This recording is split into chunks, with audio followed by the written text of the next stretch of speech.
Hello guys, welcome to Let's Turkish channel. In today's lesson, actually it's very short, that's why I didn't make editing etc.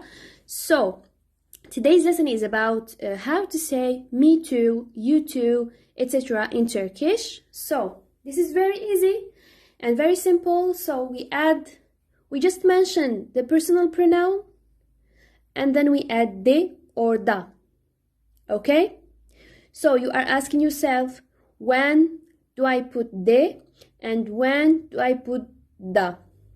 You just go back to the course number 6 and 7 to vowel harmony course, to vowel harmony lesson, okay? Because vowel harmony, as I said in the beginning, this is a very important grammar lesson and it's going to help you in all the coming grammar lessons, okay?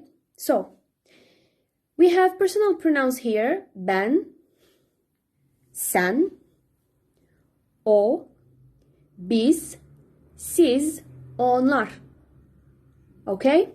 And then we add de or da. So, ben de, which means me too. Sen de, you too. O da, biz de, siz de, onlar da. Okay, so this is the lesson of today. I just wanted you to subscribe to our channel in order to encourage us. And if you have anything to ask, if you have any question on your mind, just don't hesitate. Everybody would help you on the group. Just post in the group or comment here below the lesson. See you next time in another lesson.